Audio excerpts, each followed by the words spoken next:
Du coup, Nathan, aujourd'hui, on se retrouve pour parler de pourquoi est-ce qu'il ne faut pas avoir de relations sexuelles avant le mariage. Mhm.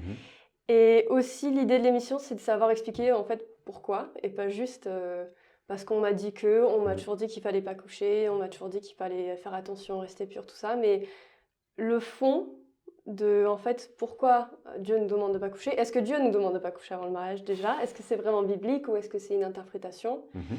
Et, euh, et est-ce que c'est quelque chose qui est possible, enfin encore aujourd'hui dans notre société?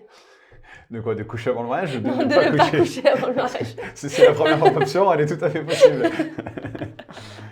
Mais c'est vrai que c'est délicat parce que, en fait, dans l'Église, on a toujours entendu qu'il ne faut pas coucher avant le mariage. Mhm. Et souvent, quand on demande des explications, ben, en fait, c'est pas si simple que ça. Ouais. Et il y a beaucoup de parents aujourd'hui dans l'Église qui ont du mal à expliquer à leurs enfants pourquoi il ne faut pas coucher. Et surtout vis-à-vis de ce que la Bible dit. Parce qu'en Mhm. fait, on vit dans une société où en fait c'est présent partout en fait. Ouais. C'est pas un problème de coucher avant le mariage, c'est devenu quelque chose de complètement banal. Mhm. Et comme tu disais juste avant, d'ailleurs, même on se rend compte de l'âge auquel les gens, Ouais. enfin les enfants, pardon, sont soit ont déjà vu de la pornographie ou ont déjà pratiqué le sexe oral ou je ne sais. En fait, ça ne cesse de diminuer, Ouais. alors que à cette époque, on jouait encore au Barbie et au Lego, quoi. donc, on se rend compte que Ouais. c'est là. Et on se dit, mais dans cette société-là, où tu dis, bah, effectivement, est-ce que c'est encore possible? Mhm. Qu'est-ce que la Bible, elle nous dit, quoi? Ouais. Et, et je pense que la chose avec laquelle il faudrait commencer, c'est en fait pourquoi déjà le fait de coucher avant le mariage est un péché. Ouais. Parce qu'en fait, il faut comprendre que c'est un péché. Et pour autant, c'est pas marqué clairement dans la Bible, il ne faut pas coucher Ouais. avant le mariage. En fait, la Bible, elle utilise un terme général dans la parole de Dieu qui est l'immoralité sexuelle Ouais. ou l'impudicité. Et en fait, ça concerne toutes les relations sexuelles qui sont en dehors du mariage. Donc, Mhm. que ce soit de coucher avant le mariage, que ce soit l'adultère, de coucher hors du cadre du mariage avec Ouais. un autre partenaire, ou toutes sortes de dérives sexuelles. Et en fait, on voit, par exemple, dans 1 Corinthiens 6, au verset 18, j'ai pris ce passage parce qu'il est clair, Paul nous dit « fuyez l'impudicité ». Mhm. Et quand on regarde le mot impudicité ou immoralité sexuelle, quand on rebat au texte de base, en grec, c'est le mot porneia, qui a Ok. donné du coup le mot Pornographie. pornographie. Et ça nous parle donc du sexe hors mariage, de l'adultère, de l'homosexualité, de la prostitution, de la pornographie. Ça nous parle même des dérives de coucher avec des animaux ou Mhm.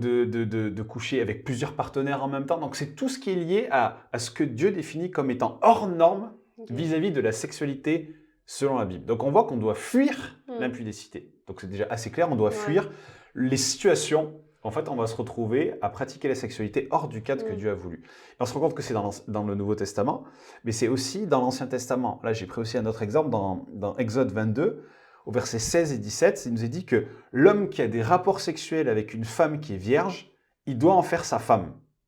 Et ça nous indique que le rapport sexuel, en fait, c'est un acte qui est un acte d'alliance. Mhm. C'est un acte qui ne doit pas être pratiqué en dehors des liens du mariage, mais dans le cadre du mariage. Un autre verset, dans 1 Thessaloniciens 4, au verset 3, il nous est dit « Ce que Dieu veut, c'est votre sanctification, c'est que vous vous absteniez de l'impudicité, de Mhm. l'immoralité sexuelle. » Donc en fait, l'immoralité sexuelle, dans son ensemble, c'est un péché qui nous salit Ouais. et c'est un péché. Donc en fait, déjà, une première chose qu'on pourrait expliquer aux chrétiens et qu'on doit comprendre déjà pour notre vie, c'est Mhm. que la Bible le déclare comme étant un péché. Ouais. Et on est appelé à fuir le péché, on est appelé à ne pas pratiquer le péché. Ouais. Mais après, dans le cas où des personnes sont fiancées, où ils prévoient de se marier, on pourrait se dire, bon, dans tous les cas, c'est dans quelques semaines, c'est dans quelques mois, c'est dans quelques jours. Est-ce qu'il y a vraiment une différence vis-à-vis de Dieu? Est-ce que Dieu, il se dit vraiment, bon, à quelques jours près, t'es dans le péché, à quelques jours près, t'es pas dans le péché, vis-à-vis le fait d'avoir des rapports, quoi. Après, si on tient pendant des mois et des mois une période de fiançailles sans coucher et qu'on couche le jour avant, moi je me dis, mais déjà, quel est le but? Puisqu'on avait pour projet de ne pas le faire. Si on Ouais. a pour projet de ne pas le faire, c'est qu'on se rend compte que c'est pas ce qu'on veut ou on réalise bien que c'est pas ce que Dieu veut. Ouais. Aujourd'hui, en fait, on est dans une société, et ça, moi je l'entends dans l'Église, pas dans la nôtre, merci Seigneur, mais des fois des chrétiens, Ouais. cette expression un peu genre, il faut tester la voiture avant de Mm. l'acheter.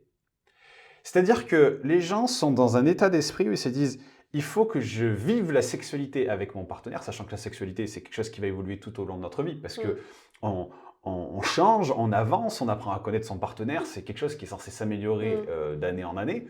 Mais ils se disent, je teste, et si ça me convient, ça va. Ouais. Et si ça ne convient pas, ça va pas. Donc, dans le monde, allez, pourquoi pas. Mais dans le milieu chrétien, ça veut dire quoi? Donc, j'ai appris à connaître mon partenaire, j'ai envie de dire, de manière psychologique, sociale. On a appris à se connaître, on s'aime, on aime notre personnalité. On a des choses en commun, mais parce qu'on n'aurait pas ça en commun, ça pourrait être une cause de rompre les fiançailles, mais c'est quelque chose que je ne comprends pas. Et en fait, ce qu'il faut se dire, c'est que ce genre d'état d'esprit, ça ne doit pas exister dans une relation qui est saine et qui honore Dieu. Parce qu'en fait, lorsque deux personnes, elles se marient, elles sont censées apprendre à s'ajuster. Le mariage, c'est un ajustement constant. Donc pourquoi ce serait différent pour la sexualité et pas pour, je sais pas, les tâches ménagères, la manière dont on gère les conflits, la manière dont on apprend à se parler. Je veux dire, c'est complètement stupide. Parce qu'en fait, on compartimente. Pourquoi? Parce que la société, elle a dit, la sexualité, c'est ce qui compte. Et je pense qu'aussi, derrière ça, il y a un peu cette idée des personnes sont compatibles sexuellement parce qu'ils ont les mêmes envies, ou parce que, je sais pas, il y a une alchimie. Mais c'est un peu en mode, dans tous les autres domaines où il y a des différences chez l'homme et la femme, tu t'adaptes à l'autre. Enfin, dans ses activités qu'il veut faire, dans sa manière de communiquer, tu t'adaptes à l'autre. Mais là, dans ce domaine-là, c'est comme s'il doit y avoir un truc instantané où tu es exactement pareil, tu as exactement les mêmes envies. Et je pense que des fois, quand on entend, beaucoup de mariages finissent en divorce parce qu'il y a des problèmes dans leur sexualité, on fait le rapprochement bizarre de se dire ils sont pas compatibles sexuellement. C'est ça, exactement. Et en fait, c'est faux. C'est juste qu'ils communiquent pas. C'est juste que. Exactement. C'est qu'en fait, c'est qu'il n'y a pas l'ajustement. Mais en fait, c'est pas la sexualité qui est le problème. C'est le fait qu'ils ne communiquent pas et ne s'ajustent pas dans la sexualité comme ils le feraient pour les tâches ménagères ou comme ils le feraient dans la communication. Et en plus, ce qui est terrible, c'est que lorsqu'on commence à avoir des relations sexuelles dans une période de fiançailles, en fait, ça va venir occulter tout le reste. C'est-à-dire qu'au moment où on a commencé à goûter à la sexualité, qu'est-ce qu'on va faire là, dès qu'on se voit? En fait, on va avoir des relations sexuelles. Là où, en fait, auparavant, il y a de la place que pour l'échange, que pour la discussion, que pour le fait d'apprendre à se connaître, que pour aussi avoir des temps, peut-être de se faire des câlins, de se tenir la main, d'aller se promener. Et en fait, ça vient bouffer tout le reste parce que c'est quelque chose qui est agréable, qui est jouissif, qui fait que, en fait, on va mettre la priorité là-dessus. Mais lorsqu'on commence un mariage, en ayant passé notre période de fiançailles, à coucher ensemble, sans avoir préparé et appris à se connaître dans ces domaines qui finalement sont 95% de notre vie quotidienne, et bien en fait on se retrouve à commencer le mariage avec de vraies difficultés. Ouais, et c'est un mauvais fondement parce que si ça s'effondre, ou il y a un des conjoints qui a un accident ou quoi que ce soit, il n'y a rien du tout en fait. Exactement. La base n'est pas. Et puis oui, alors peut-être que tu auras appris à te connaître sexuellement et tout ça, mais je veux dire, mais même ça d'ailleurs, c'était ça que je voulais dire juste avant. C'est qu'en plus, on dit, mais on apprend à voir si on est compatible. Mais si on a compris que coucher avant le mariage est un péché, avoir des relations sexuelles en dehors du cadre du mariage est un péché, ça veut dire qu'on s'attend très bien au fait qu'en fait, on va découvrir. Comment on pourrait savoir ce que j'aime pas, si de toute façon, c'est quelque chose que non seulement je suis amené à découvrir, mais je suis amené à le découvrir pas seul, mais avec mon conjoint.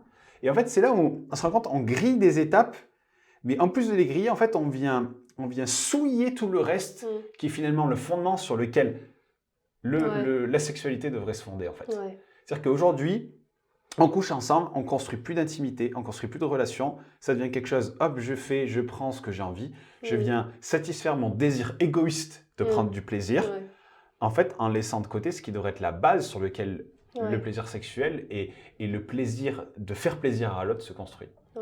Et je pense que moi, j'avais une mauvaise conception aussi quand j'étais plus jeune, j'étais ado, parce que j'entendais « il ne faut pas coucher avant le mariage », tout ça, j'étais en mode « ok ». Donc ça veut dire qu'il ne faut pas être à poil dans un lit et qu'il n'y ait pas de pénétration. Et en fait, comment dire, c'est comme si des fois il y a un raccourci en fait, qu'est-ce que c'est que la sexualité? Et qu'on se dit il ne faut pas coucher, donc tant qu'il n'y a pas de pénétration, il n'y a pas de souci. Alors qu'en fait, il y a les préliminaires, il y a le fait de... En fait, tu peux avoir un orgasme sans pénétration, qui crée un lien émotionnel, physique, spirituel, qui n'est pas bon aussi. Et je pense qu'aussi, quand on parle aux adolescents, on parle aux enfants, il faut aussi expliquer, en fait, concrètement, qu'est-ce qui est considéré comme l'acte sexuel. Après, bon, c'est peut-être un peu compliqué à définir, mais je pense que, moi, ma conception plus jeune, c'était vraiment, bon, tant qu'il n'y a pas de pénétration, il n'y a pas de souci, Dieu s'en fout. Sauf qu'en fait, ça, c'est pas vrai. Et en fait, c'est comme si tu vas jusqu'à la ligne et en fait, tu te dis, bon, tant que je franchis pas ça, il n'y a pas de souci.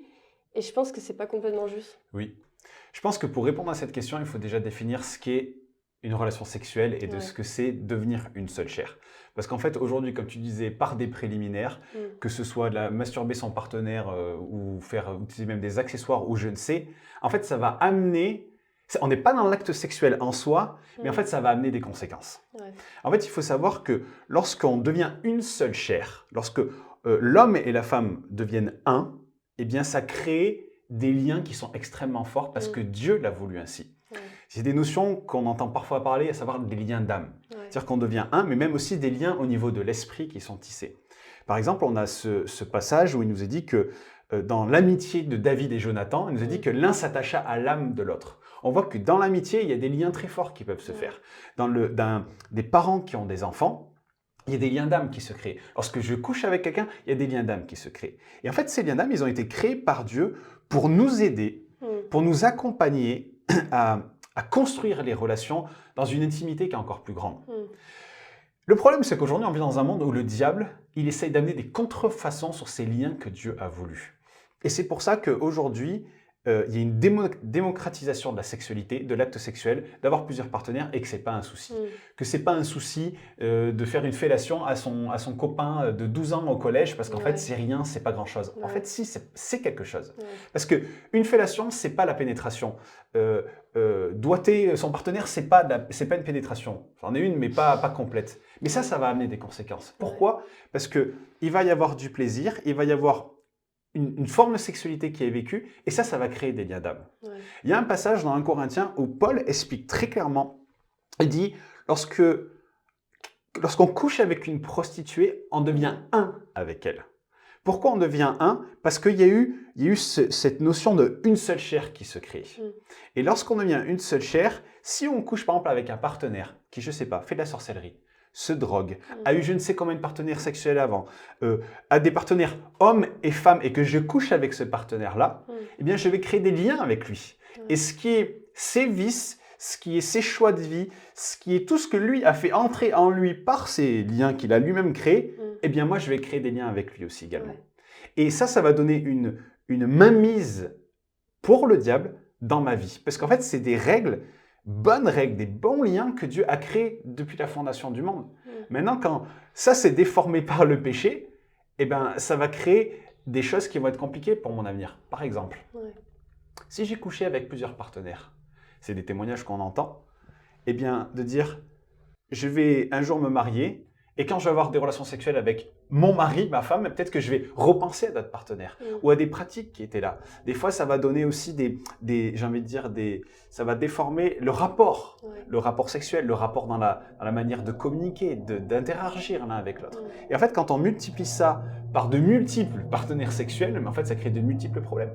Et en fait, on arrive dans notre mariage avec des bagages qui sont complètement inutiles et qui vont créer des réelles conséquences. C'est pour ça qu'en fait, tous les commandements que Dieu donne, c'est pas pour nous punir, c'est pas pour nous pénaliser, en fait c'est pour nous protéger de ce que ça va amener. Et c'est pour ça que on dit, oui, on peut s'amuser, on peut avoir quelques relations, faire des préliminaires et tout ça, mais en fait ça va amener des conséquences. Parce que oui, il n'y a pas la pénétration, mais il y a quand même des liens d'âme qui se créent. Ouais. Et je pense qu'aussi des fois on considère l'acte comme purement physique, mais en fait c'est émotionnel même si on n'est pas au courant. Enfin ça peut être spirituel et ça peut être émotionnel aussi. Et je pense surtout dans le cadre d'une relation amoureuse, où on est très proche de sa partenaire, ça crée aussi des liens émotionnels qui peuvent être très très douloureux s'il y a une rupture.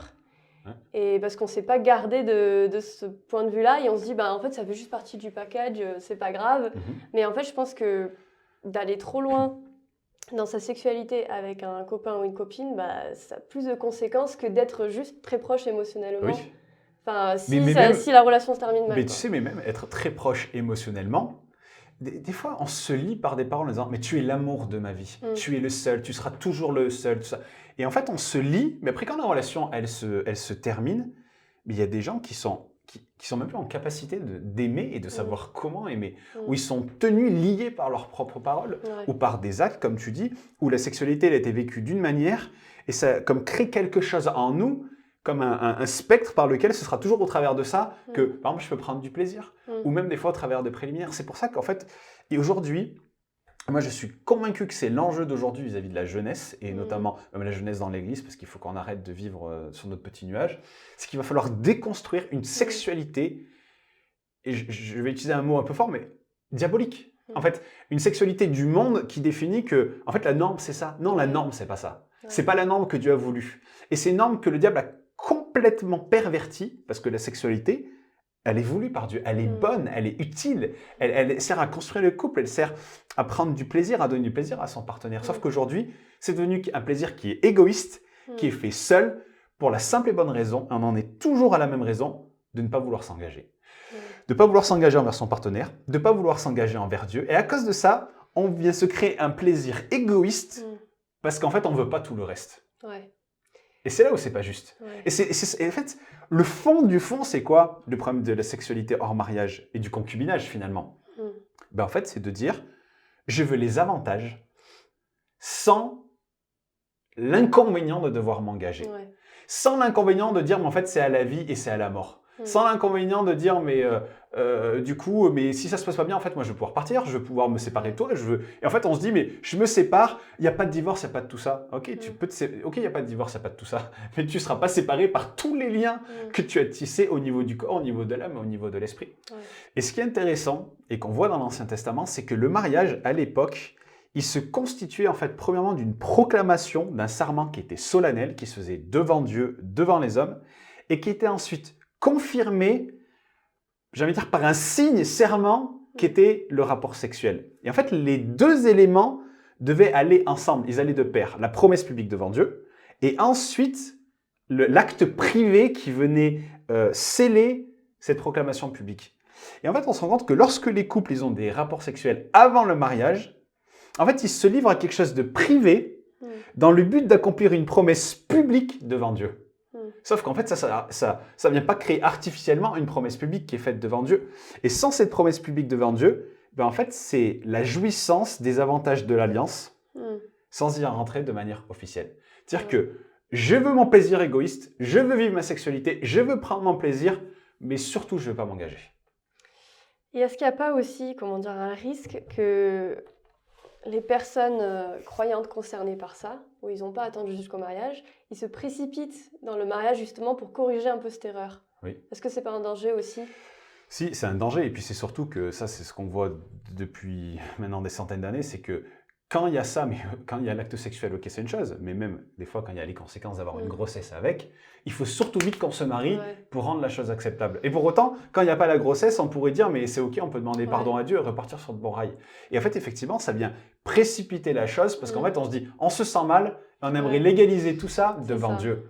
Alors qu'en fait, moi, j'aimerais vraiment dire à ceux qui, aujourd'hui, peut-être sont dans des situations de fiançailles et couchent avant le mariage, ou des gens qui ont couché et qui essayent de tenir bon, il faut vraiment passer par la repentance.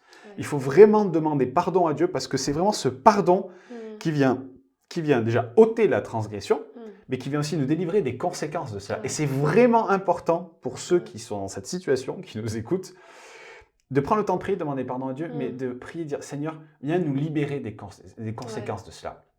Que vraiment notre sexualité future ne soit pas souillée par ce qu'on vient de faire. Que vraiment on puisse arriver à construire cela sur le bon fondement, en mettant pas la charrue avant les bœufs, et puis aussi vis-à-vis des partenaires qu'ils ont pu avoir avant, de dire mais viens ôter toutes ces choses qui ont été créées, qui ont été formées en moi, et de vraiment prendre autorité dans le nom de Jésus pour couper ces liens d'âme, ces liens d'esprit, ces liens de corps, et de se délier des conséquences de ces liens. Et de vraiment proclamer la seigneurie de Jésus. Il nous a dit qu'il est mort à la croix pour nos péchés, pour nos transgressions. Ce n'est pas un péché impardonnable que d'avoir couché avant le mariage. Okay. Il n'y a qu'un seul péché impardonnable, c'est celui de refuser de croire dans ce que Jésus a accompli à la croix. Mais c'est de dire, ok, aujourd'hui Seigneur, j'ai fait ça dans mon passé et je te demande pardon. Je te demande pardon et viens me délier des conséquences de ces actes que j'ai faits et aide-moi maintenant à partir sur de bons rails, à construire les choses dans l'ordre dans lequel toi tu les as établis. Parce qu'en fait, ça vient tout souiller. Dès qu'on commence à coucher dans une relation avant le mariage, ça vient tout polluer. Ça vient tout polluer. Et on pourrait en parler un petit moment aussi des conséquences. C'est qu'on vit dans une société aujourd'hui où ces conséquences-là, on les voit tout le temps.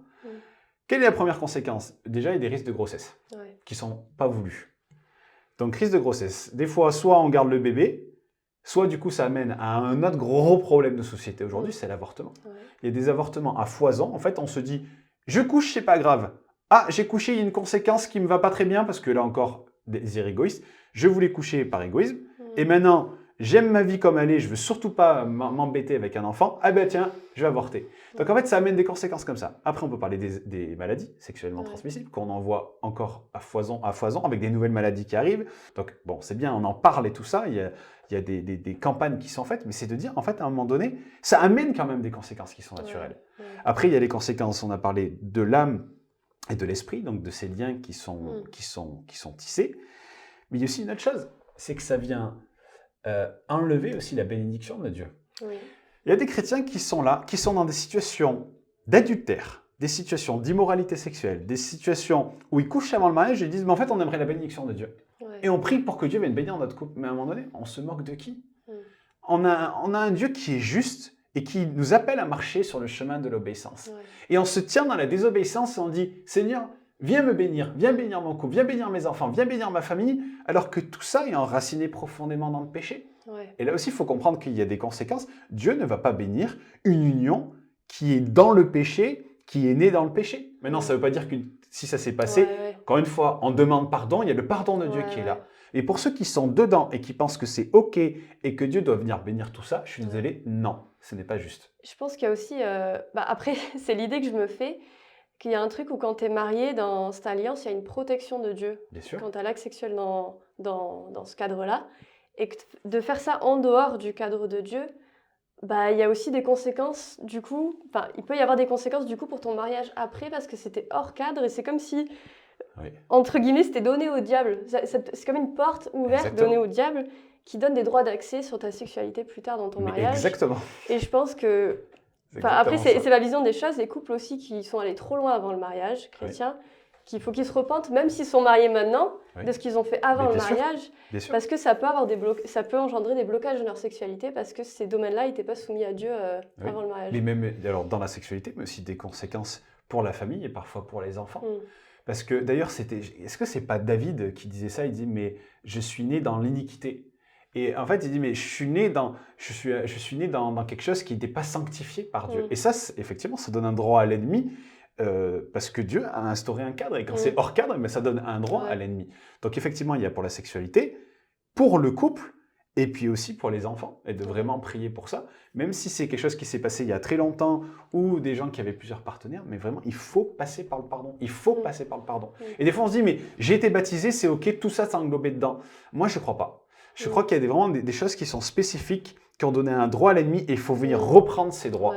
Et nous, on n'est pas en capacité de reprendre ses droits, mais Jésus, il est en capacité de reprendre ses droits. Et c'est de vraiment prier par l'autorité de Jésus-Christ que ces droits soient rachetés, soient repris à l'ennemi, afin qu'on soit libéré des conséquences de cela pour notre sexualité, pour notre couple et pour nos enfants. Surtout s'il y a des enfants qui sont nés hors mariage.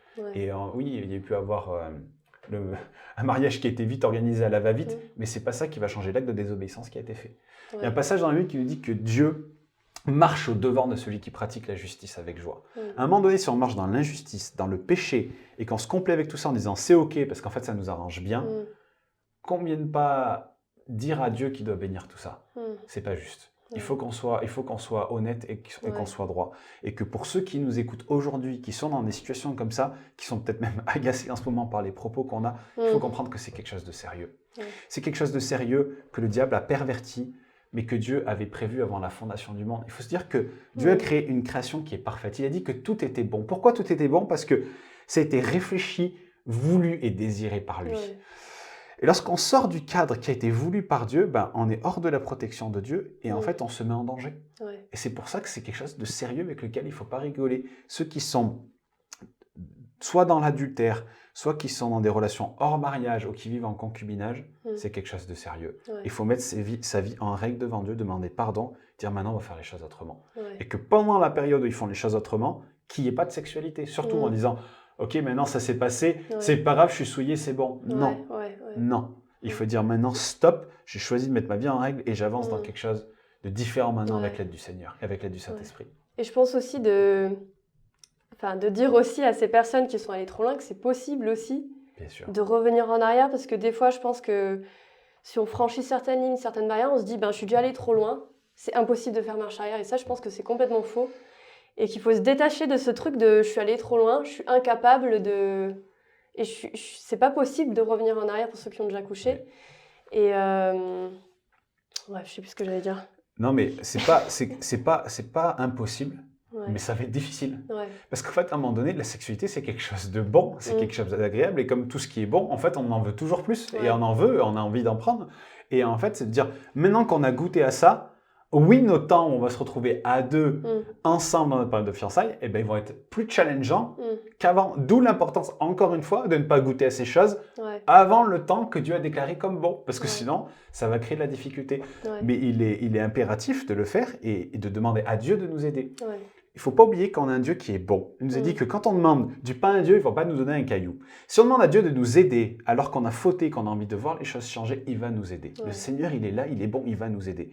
Mais il faut qu'on s'aide aussi nous-mêmes Oui. et qu'on se mette des limites, qu'on n'aille pas trop loin, qu'on ne soit pas là, que tu disais, se mettre dans des situations où on est dévêtu, où on dort dans la même pièce, où on fait un peu n'importe quoi et qui crée un climat qui est juste paré pour qu'on tombe, quoi. Ouais, Donc ouais. il faut s'aider, il faut demander l'aide du Seigneur et qu'on marche dans la lumière de Dieu parce qu'il nous a appelés à marcher dans la lumière et pas dans les ténèbres. Ouais. Juste avant qu'on termine, moi j'avais un autre point que je voulais aborder avec toi, c'était que, en fait, moi, dans l'impression que j'ai quand je lis la Bible, c'est que les gens se mariaient plus rapidement, qu'il n'y avait pas de personnes en couple pendant 2 ans, 3 ans. Ouais. À l'inverse de nous aujourd'hui, où on est en couple pendant longtemps, parfois, il y en a qui sont en couple 5 ans avant de se marier. Et aussi, je pense qu'il y a aussi une différence de culture où les personnes restaient chez leur famille avant de se marier. Surtout les femmes, elles restaient dans leur famille avant de se marier. Et du coup, il y a aussi un contexte complètement différent où nous, on peut vivre seul avant de se marier souvent.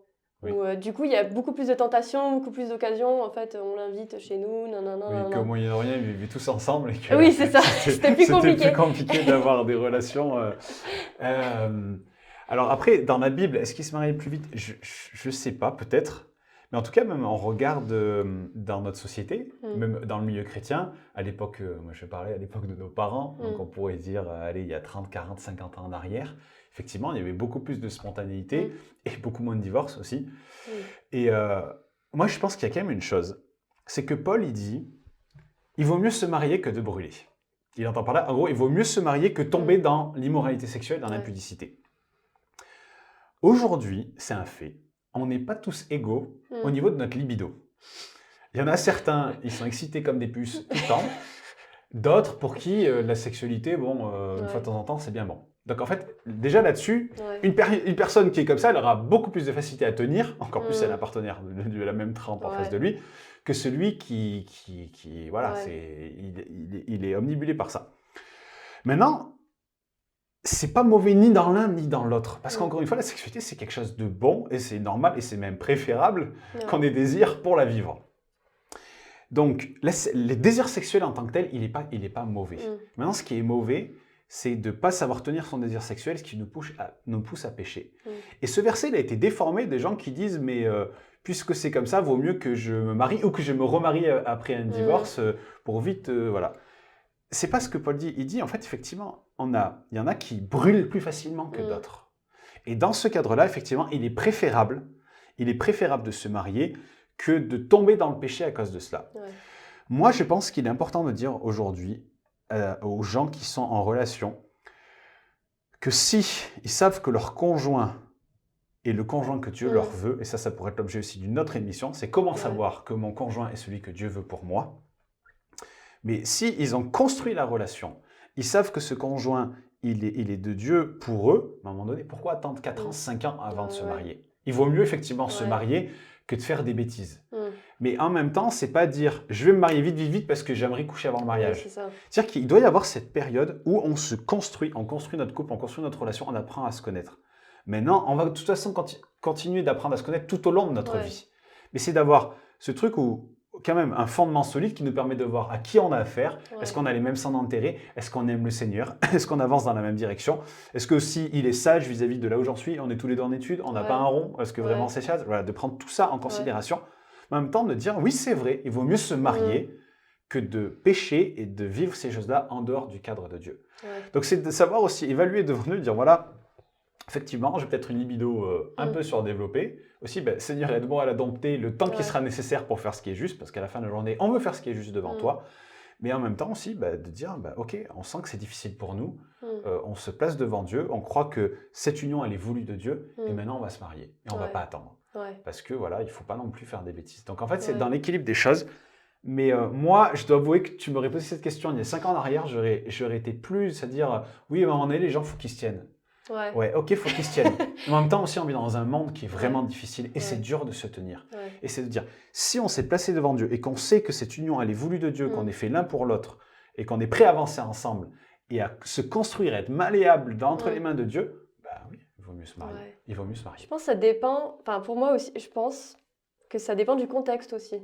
Si deux personnes sont dans une relation à distance, ils se voient à peine, et quand ils se voient, ils sont chez la famille l'un de l'autre, c'est différent que deux personnes qui habitent tout seuls, et qui se voient tout le temps, qui peuvent se voir sans tout le entrave temps, et tout ça. etc. Et ça aussi, je pense que c'est ça qui fait la différence avec l'époque de nos parents avant, où c'est vrai qu'ils étaient beaucoup plus, allaient beaucoup plus vite, ils se mariaient beaucoup plus jeunes, aussi sociétalement, c'était comme ça. Et puis effectivement, il y en avait peu qui vivaient seuls avant. Donc c'est vrai que tu rencontrais le conjoint dans un cadre familial aussi qui te protégeait de futurs problèmes, quoi. Donc c'est sûr que tout ça, oui, bien sûr, ça c'est présent et moi je pense qu'il faut le prendre en considération. Mais en tout cas, moi je pense que c'est vraiment important qu'on ait parlé de ça et on pourrait en parler encore longuement, mais on vit dans une société qui banalise ces choses-là et comprendre que c'est pas bien, réaliser que c'est pas bien, le comprendre par la parole de Dieu et surtout comprendre pourquoi il faut pas le faire, c'est extrêmement nécessaire et savoir l'expliquer à nos enfants, à cette jeune génération. Et même s'il y a des gens qui n'ont pas d'enfants dans leurs églises, ben, d'en parler dans les groupes de jeunes, d'en parler avec nos ados. Il faut parler de ces choses-là. Parce que si on n'en parle pas dans l'église, ils vont en parler à d'autres. Ils vont en parler à d'autres qui ont cette sexualité pervertie par le prince de ce monde qui est le diable, alors qu'en fait, on devrait en parler dans l'église, que c'est une chose qui est bonne et qui est voulue de Dieu.